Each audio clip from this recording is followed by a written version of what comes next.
Oh, good morning, good afternoon, or good evening, wherever you are in the world. Welcome back to our coffee talks.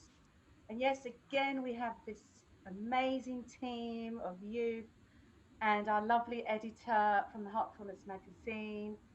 And they've really chosen an amazing article, something that I had to go and look into myself in depth. So today's article, The Soundscape of Music. Now, I believe this was by Saskia and Subendra, both playing classical instruments.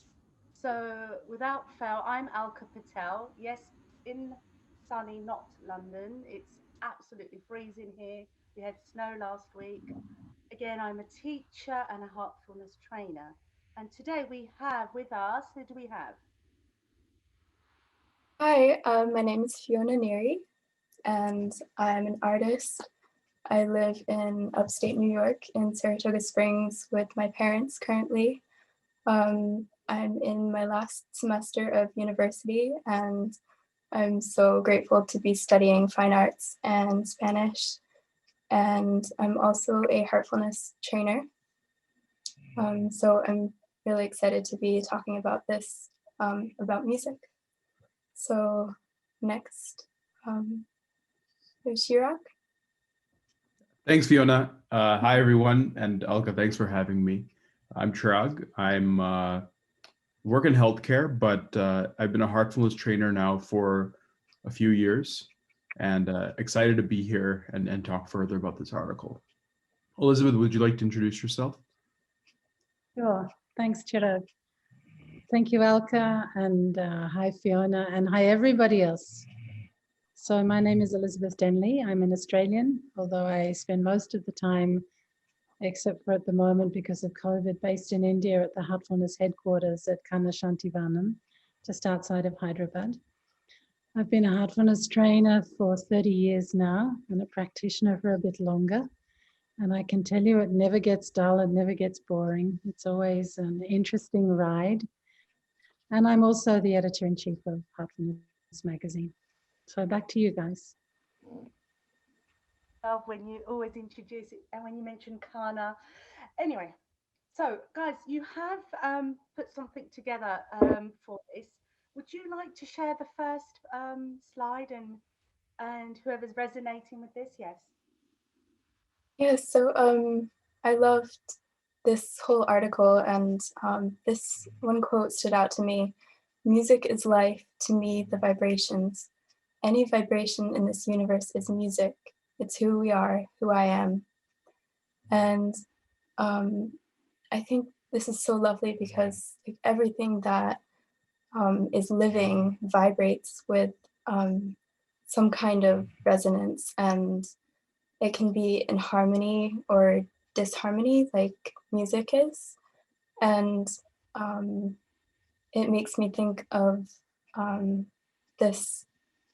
I've heard a rainforest slowed down like music, and it sounds like voices. And so everything, even our cells, are vibrating with a certain energy, and it's all connected together.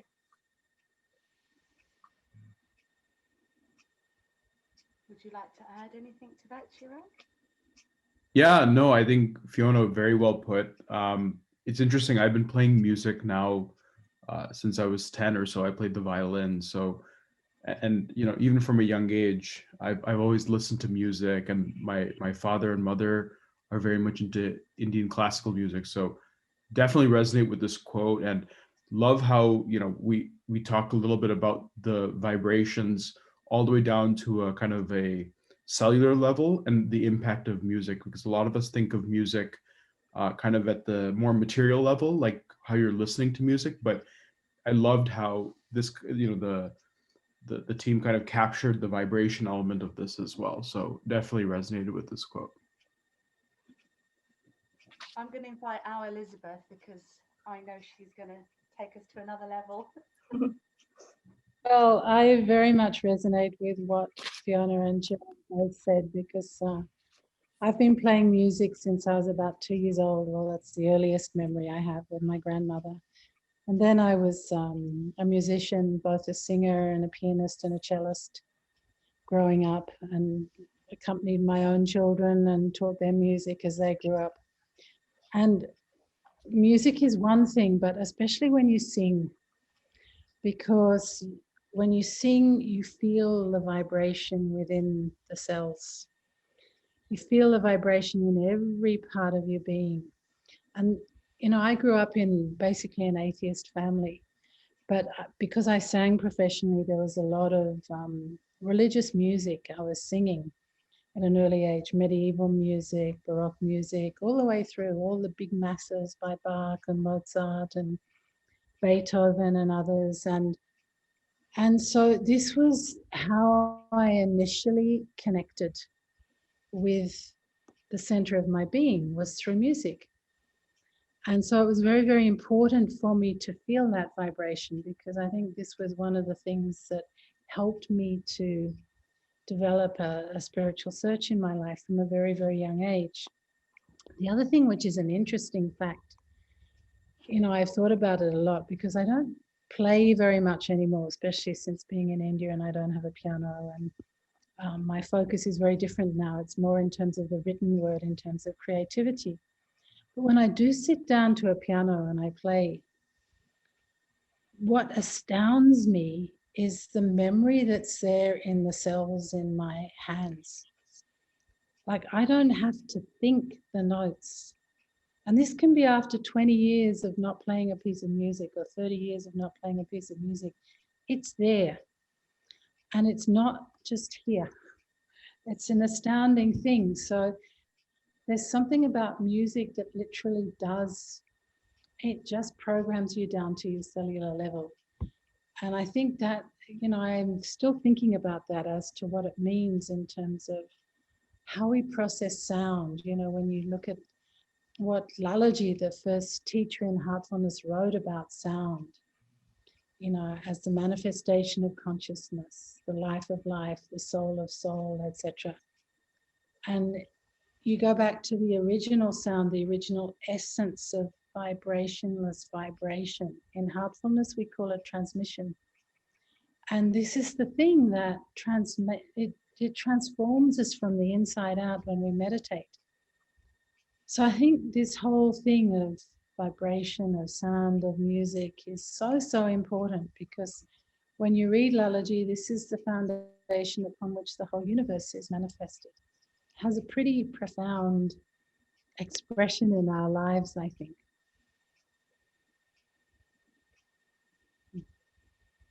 It's been mentioned in the article that Saskia, I believe, mentions that we don't have to be composers or actually playing instruments. And she quotes Oslo. And why I'm saying this, because I remember when I was in Dubai, and I remember Chariji, one of our previous global trainers, mentioning Oslo as well, read his books, and I did. And he says creativity can be in anything we do. So I won't go on too much, because I know, Chirag, you had another part of the article you liked. Would you, yeah. Yeah, I'll just read this out for everyone. There's a lot more good in this world than negativity. If you're positive, you spread that positivity to 10 more people, who will spread it to another 10, then 100 people. And I think a big reason I love this quote is that it shows that in this universe, and of course we're living in trying times with Corona and everyone is impacted, but it's really an aspect of where you focus your attention on. That's where that grows. And I love that, because they spoke about kind of how music relates to this, right? And how kind of positive music affects people's lives. And we'll talk a little bit about that further here. But for me, it's really interesting, because on a material sense, you can focus on the negativity or you can focus on the positivity, and whichever you focus on, that ends up multiplying and that ends up affecting you and other people around you. And it makes me think a lot about being more and more conscious to what you're thinking, what you're speaking, what you're indulging in, whether it be music or videos. And so it took, I think, a different perspective of kind of how music and different kind of external sensories impact your day-to-day life, which I loved. So you're talking as if music is a therapy. I mean, this has been proven across the board. But Elizabeth, would you like to add to this? I just love what Chirag said. I don't think there's much more to add about that. I totally agree with him. And I think that it brings so much joy. That's the thing, it awakens the soul because it brings so much joy. It does. And I tell you what, because we'll finish with the slides, because then I feel there's a lot you guys want to share. Fiona, do we have another slide? We do. So this is this So, one I resonated with, or was it you? Yeah. Is it me? Yeah, I couldn't remember that. So music. I think both of us. Yeah. Okay, you go ahead. Okay, I'll read it for you. So, music is meditation. Maybe for that you have to ask, what is meditation? Meditation, from my understanding and my experience, is to lose everything else in your mind and to be able to empty yourself. It is to be able to focus on a single point where all your energy and everything goes into realizing that point. And that's what we do as musicians. Before you go So, on, can I ask you something? As an artist, because I remember speaking to a group of artists in Vienna, and they used to say that they had a flow. So this flow that we talk in meditation, they also had it when they were doing their artwork. mhm. I'm trying to link it. Is that what you're? Yeah. Do you want to? Yes, absolutely. I feel that way when I'm creating. It's like almost as if the more I get into that space, the more I create, the more it comes back to me, and it's so wonderful to be in that space. And it's like anything is possible, and you just feel so at peace and like very whole and complete in yourself. And that's also with music. And when we meditate, we feel that way. I love to sing, and I feel like I get into that space as well when I'm creating music or just listening to music. So it's really beautiful how we can spread this into multiple areas of our lives. Even like when you're a mechanic or working on something that's very focused and not necessarily a creative thing, but it's a passion, and it like drives your energy and helps you to be present in that moment. Which then brings me to the last slide. Now, I think we had 5 or 6 beautiful rose bushes. This was really nice how it was written in the article. And Chirag, I believe there's more to this, that the roses were actually responding to the music. And everything that music gives is nature. Music means life. Chirag, I remember talking to you about this. Do you want to say more? Yeah, this is I mean, I'm not gonna keep saying they're amazing quotes. It was a phenomenal article, so we'll but I think this is so interesting because, to give everyone the backstory, the author was basically talking about how, these rose bushes, or the roses themselves, without the kind of nourishment of the music and the attention and kind of the love, I think that the the owner had, I think everyone looks to, plants and thinks, oh great, let me pluck one of those and put them in my garden, and it'll respond the same. And I think in this the experience was that just by taking it and transporting it to your garden bed, it's not going to have the same effect. It's not going to have the same response. And to me, this was very interesting because it shows the effect that music has on a cellular level, not just for human beings, but for plants and kind of all organisms, which is beautiful. And it spoke about, the effect on, of course, humans, on plants, on animals, where they had a puppy who was affected positively by music, Elizabeth, I'm sure that, because you practice music from a young age, you played with your kids. I'm sure it was effect on them, right? Growing up. I know for me, for sure, I think certain faculties probably get developed faster. I couldn't tell you which ones those are. You'd probably have to ask my parents, but I think there is an effect. And I think this captures it very nicely, that just by taking something external and pulling it into your environment, it doesn't necessarily have the same result. You really have to nurture it and give it kind of the same attention to detail, um, for it to have results. Hmm. I saw you nodding, my lovely sister. Would you like to share? Yeah, I mean, I agree totally. Where I'm living at the moment, I'm surrounded by forest because due to COVID, I was evacuated back to Australia, and I'm staying on the property where my daughter and her husband live in, just outside of Melbourne in the forest up on the mountains. And it's very beautiful. When I look out in the morning after doing my meditation, there are kangaroos hopping around and ducks and also the bird life and everything. It's quite idyllic, and of course it's COVID free being in the countryside.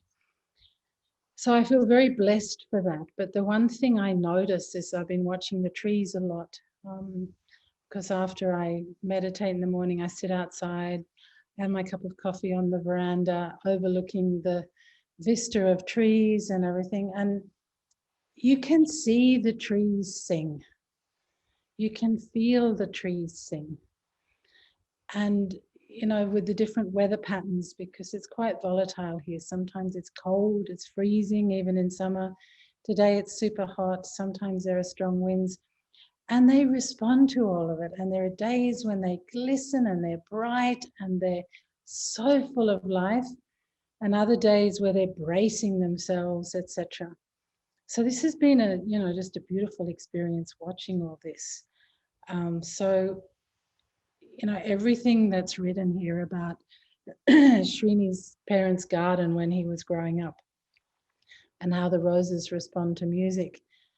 I'm watching these trees just respond to everything. And one of the most beautiful things I ever heard was in a book, again by this first teacher in our system, Lalaji. He visited this place in rural India.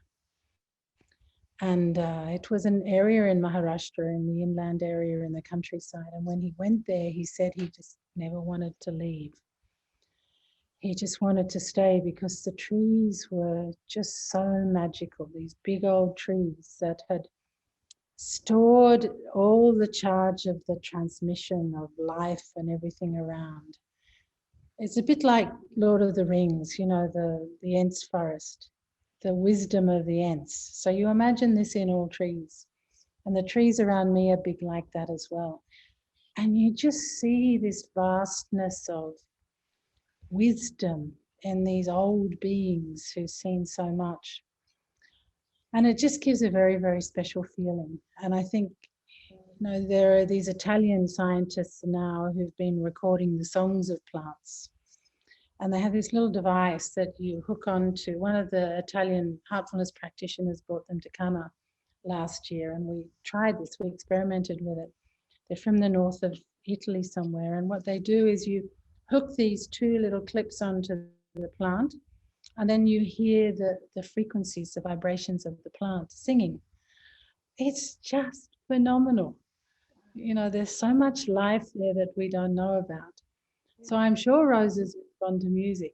And, there are a lot of other experiments with tomatoes responding to music and, different types of plants, different types of classical music and rock music, etc. And then, of course, there's Dr. Emoto's experiments with water, listening to different types of music and the effect on the water crystals freezing in different shapes, etc. So I think there's a lot of science around this too. It's not just woo-woo stuff, even though the woo-woo stuff's beautiful. I enjoy it every day at the moment. Elizabeth, no, I agree, because when I read the article and it mentioned the neoclassical music and something in my youth, I was listening to quite a lot of was instrumental trance music. So yeah, I was one of those youths, and I started listening to neoclassical again recently, and I could resonate with both. But my question to you all is: do you listen from your senses up here, your ears, or do you listen from your deeper layers? Because I feel as soon as I start listening to those type of music, I think it's 432 hertz. This is what I was looking up, and bush, it just feel you feel it right here, and it's that that's when we go, wow, we're meditating. We meditate. That was that feeling I got. Would anyone like to add on to what I've just said? I'm inviting you all. Yeah, I'd love to add. So I really, I agree with you how you, with some music, you really just feel it so deeply in your body, and other music, like for me, music with a lot of lyrics or something that's like more intellectual that you have to listen to. It's more like in my head and I have to focus. But um, there's music like from my childhood that is very ambient and not with many words or um, but just a lot of instrumental pieces, and it brings me right back to those feelings of just being like held and nurtured, and um, it's something like I feel like when we listen to music that um, we've heard and that we have um, connections to, like in our like neural pathways, and there's this reaction that we have that's so comforting, and yeah, so music that is um, much more in tune with the frequency of nature. Um, most music is, but something that is closer to that, um, 432 hertz, you said? Yeah, so that's like the frequency of the earth, and that really resonates with our body, I feel. Absolutely. Chirag, do you find, what type of music do you listen to, Chirag? Do you listen to music, or do you listen to Uh, your own music? no. I'm a little bit of an oddball. It's interesting though, but Fiona and what Elizabeth you both were saying, I was just thinking about that. I think as we move more from the head to the heart, I think the ways that we listen to music and the vibrations of the universe, right? If we go back to quote one about how music is vibrations, Mm. even if it's speech or anything that is you're listening to, or not listening to, is a vibration, right? So I was just thinking about how probably pre-meditation for a while I used to listen to a lot of rap and a lot of hip hop, and now I mean I just don't listen to it anymore. And it's not to say that it's bad music or it's whatnot. I just think that if it's all about kind of where you're feeling music, and if you're feeling it more from the head or you're feeling it from the heart. And now I'll be honest, I listen to a lot of Indian classical still. um, but I think it also depends on the activity that I might be doing, right? In many cases I rather not listen to music Yeah. because it's best to hear or feel the vibrations of nature.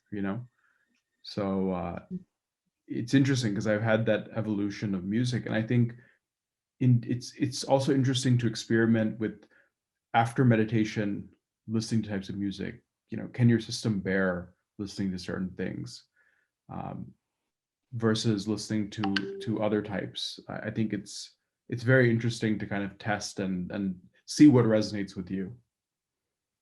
I mean, I'm interesting you've said that because again, over time, I was like yourself, probably all of us here, listen to certain type of music. But do you think then that possibly meditating for a while, we understand it to help us transform, but also when we're going through this transformation, you've mentioned it, that you have evolved in the way you listen to music, what types of music. So is that one of the things you feel that's come out of practicing heartfulness meditation? So Yeah, I think so. I definitely, because I think after meditation, your kind of I don't know what the right word is, but your ability to kind of resonate with certain things, that also differs, right? Versus that if you weren't. So I think so. I think there's definitely been a shift since starting meditation for even interest in certain types of music and preferences, I should say. You know, maybe before I would listen to a certain type, but now when you're listening to music, you're looking to not just listen to the music, but to feel where is it resonating within you. And I think that's also a very interesting exercise. It's an interesting experiment to see what types of musics, even within the same genre, impact you in different ways. So I think it's super interesting. super. I mean, and also, Elizabeth, as a teacher, I know music has helped me in the classroom many times, many times. So that plus in today's time, especially where we are living, where there's a lot of anxiety and all this nervousness and this unknown and fear, going back to all that, Elizabeth, music, how do you feel it could help others? Okay. Yeah. So just think about what Chirag just said. There's a whole science around this, the science of the music of the spheres that was involved in building the old cathedrals, the old temples, etc. Architects knew about this, and it was the basis of the rags in Indian music, and also the nodes in the nodal modes in ancient Greek music. That each chakra in the human body is associated with a different vibrational frequency, different note, you would call it, in Western music. So the note D is associated with a chakra in the heart region. The note C is, the note G is.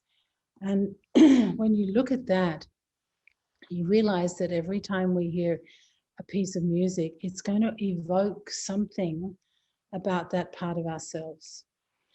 So if you take some of the great, classical rags in Indian music, or some of the great, say, Mozart's clarinet concerto in B flat or something like that, it's not necessarily that the composer wrote that piece to create that effect, but they chose the tone to write in that was going to create. In ragas, they have morning ragas and evening ragas, for example, ragas for different times of the day, for different moods, etc. And each one is written, a rag is basically a scale of music around which the musician improvises, starting with a very slow build up. And so all that is in tune with the feeling that's to be created.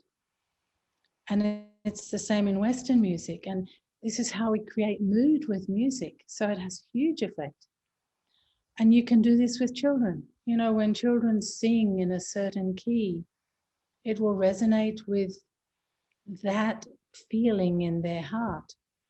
If it's the second chakra, they will resonate with the joy of the soul. If it's the third chakra, they will resonate with the active, fiery, more volatile, passionate energy of motivation. If they resonate with the water chakra, they'll resonate with the courage and strength to give them an impetus to go on. So there's so much you can do with music in terms of helping children to build qualities.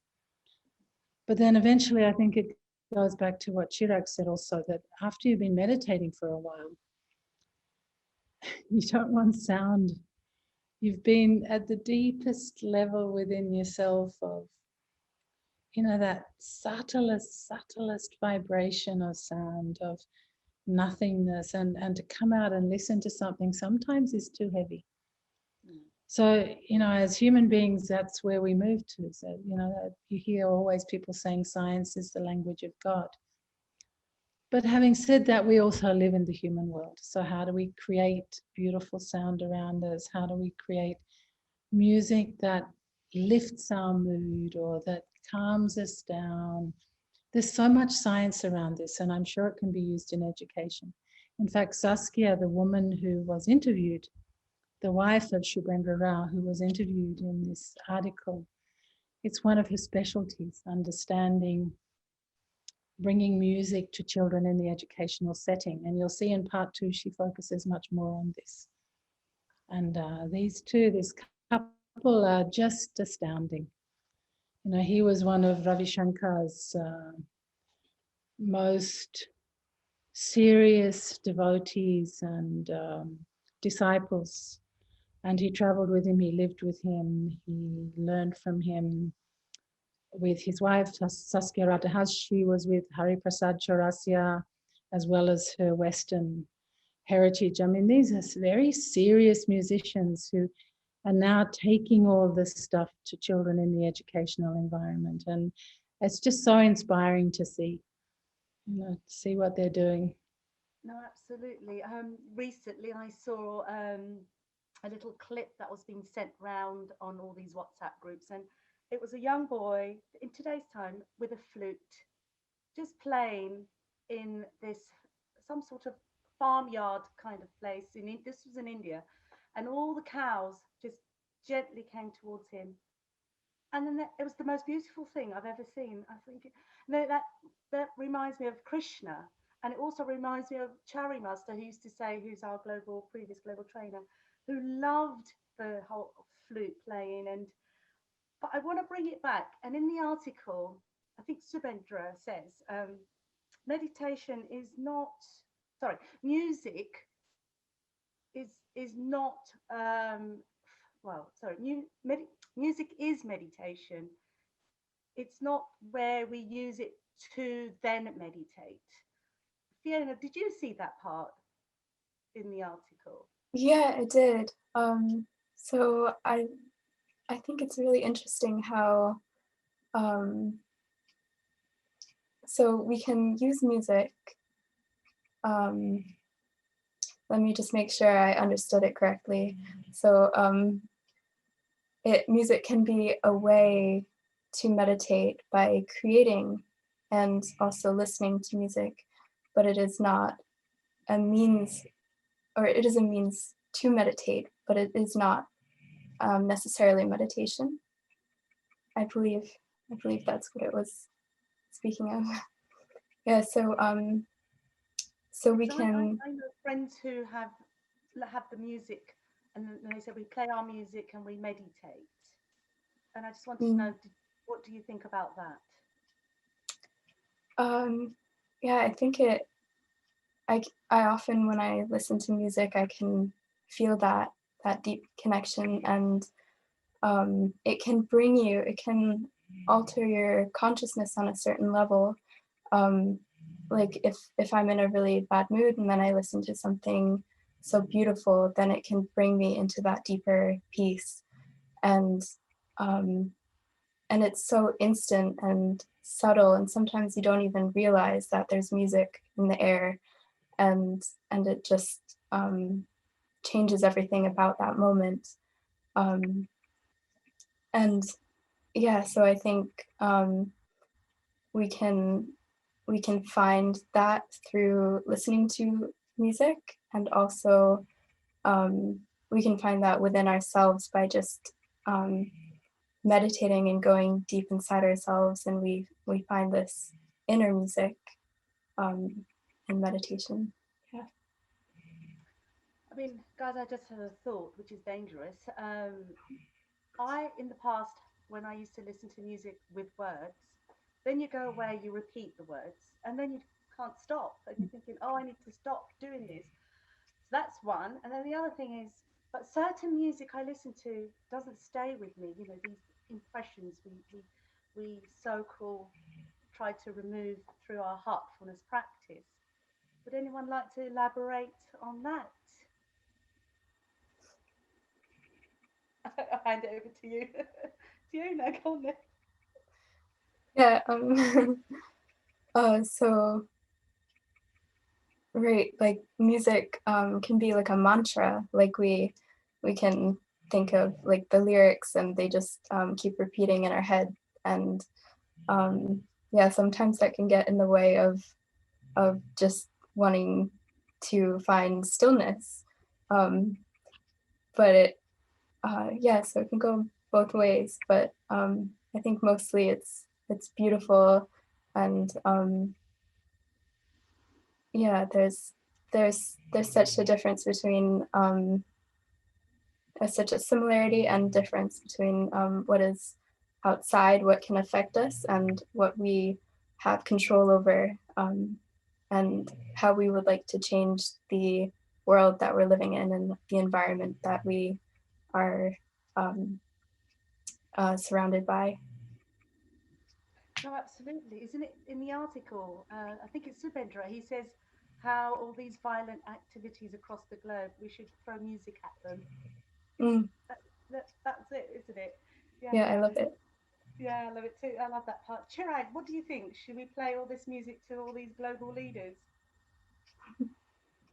I I think it's it's a good idea. I think if people are receptive, I think to it, right? Because the one thing I think about is like as you become more and more sensitive to like what Edie was saying about how um, music affects you at a cellular level, it affects certain chakras. You can feel um, a condition emerging or a sensation amongst different music.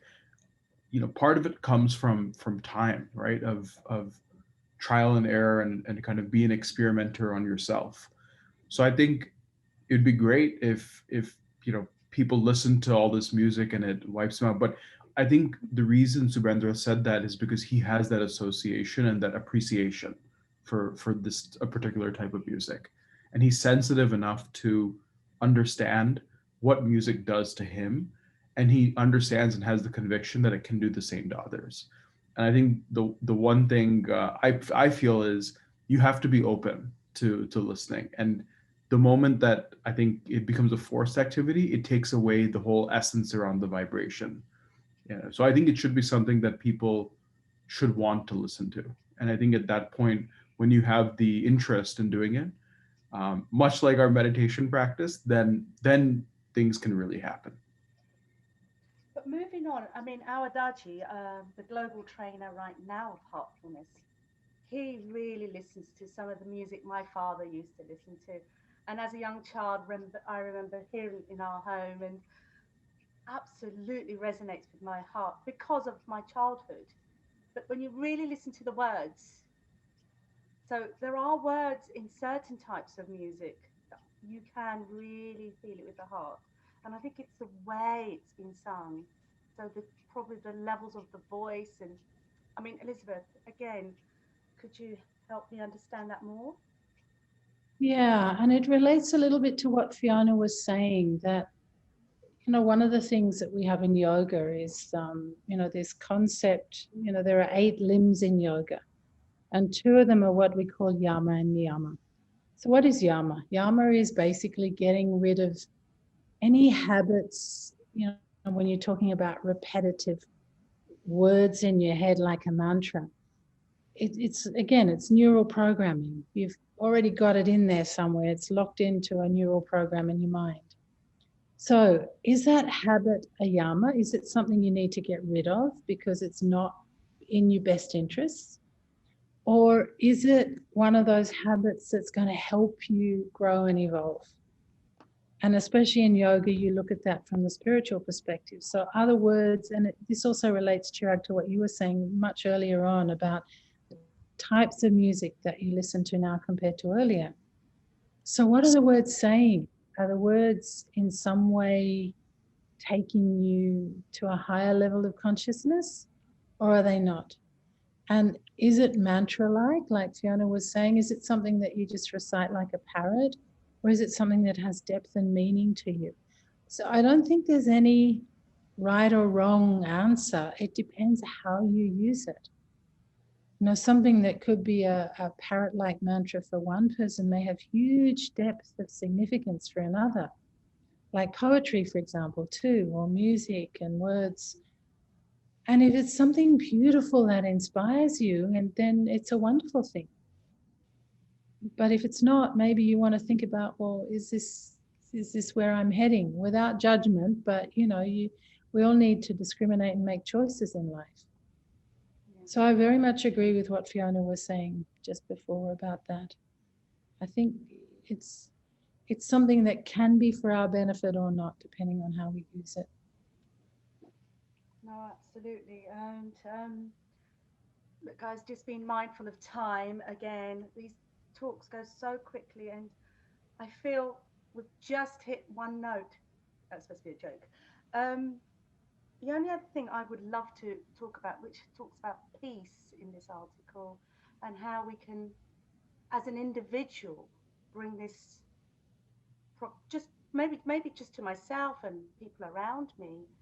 Would anyone like to add anything to that before we leave? Could you repeat that, Alka? Yeah, sure. It's just the article talks about peace, this whole music and yeah, peace. And I've understood it to be that if we bring peace upon ourselves, it vibrates around us. We have viewers out there of all sorts of backgrounds and, being some of us stuck at home. um, what could you do? I know that I've used my time. I was telling Elizabeth earlier, doing the whole exercising more, and when I'm exercising, I'm listening to my music, or when I'm sitting, if I'm sitting, I'm either reading or meditate. I've been meditating quite a lot. I've been using that time. I mean, would anyone would like to share what they've been doing just for our viewers? Chirag's got a big I fat can smile share. coming on. I love it. We've got a few minutes, Chirag. Share. Good, Fiona.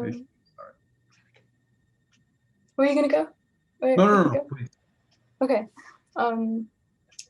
So yeah, I've been creating more music and playing guitar and making art, and I find that I've been also very aware of my communication and how I speak to others, and being very mindful of the words I use, because each word has a specific vibration to it, and that can, like if we're negative about something, it really affects us. And so I've been noticing how I can use like gratitude and be very much kinder to myself as well, and in my inner words, and that that always affects my family and everyone that I'm around, by just like how these different frequencies are, how I'm maintaining them in myself, how I'm sharing them, um, and it's slightly music and also just poetry, or just how you communicate with whatever is going on at the moment. Beautiful. Yeah. Thank you. Yeah, I think just one thing to add, one thing that resonated with what you were saying, Fiona, was being more mindful, right? I think for me, during this pandemic, I wouldn't say I've been just more mindful, but I've been more taking inventory on my life. Like, what is it that what is it that I want to cut back on? I'll tell everyone a funny. I don't know if it's funny, but it's interesting that living in New York City and working, all the hours during the week, I started to really really love coffee, and after coming to Richmond, where my parents are, I kind of realized that I kind of why am I drinking so much coffee is what I was thinking. Like I would have 3 or 4 strong cups of coffee, like maybe 3 or 4 shots of espresso easily a day. And I think that's a lot. And but what was interesting was this active process of understanding that, and then also understanding what are ways that trigger it, maybe, but also what are the things that I could do to control it. So maybe it's sleeping more, right? Maybe it's switching from espresso and kind of caffeinated to decaf. So I only drink decaf now, right? I drink maybe 1 cup a day. So I think that's more of a applicable way, I think, of how I've taken inventory. But one thing also, Alka, that you mentioned that I want to just touch upon briefly is around kind of peace and how peace resonates, right? One thing I think about with also with regards to the cleaning process in heartfulness, right, is that to me, I was thinking about, Fiona, what you were saying about how music impacts you, right? How it can change your consciousness, right? But one of the things I felt is that when you were in a state, let's say you're extremely angry, for me, turning on and playing Hari Prasad Chaurasia or playing Pandit Jasraj is very difficult for me to do. I don't want to do anything with Pandit Jasraj or Hari Prasad Chaurasia, right? But what I think is amazing is I can't think of really anything that I can turn to as I think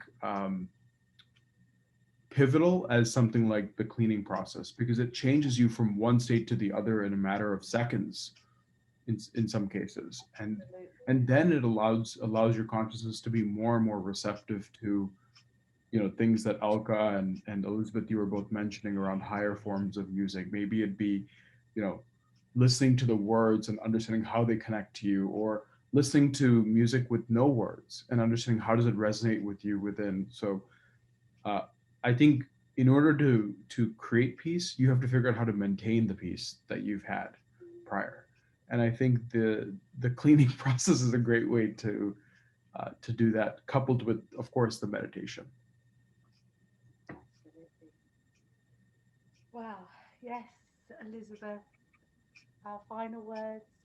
Chirag, thank you. And Fiona, thank you so much. No words are coming. It's that state where I just have really enjoyed listening to you guys so much, and there's nothing really to add. I think music is a beautiful thing. It's a natural thing, and we also go beyond it. It's, so Come on, entice us with the second part. Are you going to tell us anything? Or do we have to wait? you have to read it. It's too good. It's even better than part one. You'll enjoy it very, very much. It's out soon. So, for our viewers out there, Heartfulness Magazine comes out every month around the 1st. Isn't that right, Elizabeth? Yeah. Yes. Yeah, yeah. And some amazing articles, not just the one on music, but others. So, please take a look. I'm going to take this opportunity to say thank you for your time. I know it's 5 a.m., 6 a.m. now in cold, Mhm. cold, -7 degrees in New York, and then wonderful Ouch. Australia, Elizabeth, coming up to 10 o'clock. I apologize, but thank you so much. Brilliant, brilliant for joining. And please come on board, say your thanks, gratitude, but love you all. Mm. Thank you so much. This was so much fun. It was so worth getting up this early. Yeah, Yes. completely agree. Thanks for having us, Alka, and thanks for putting this together.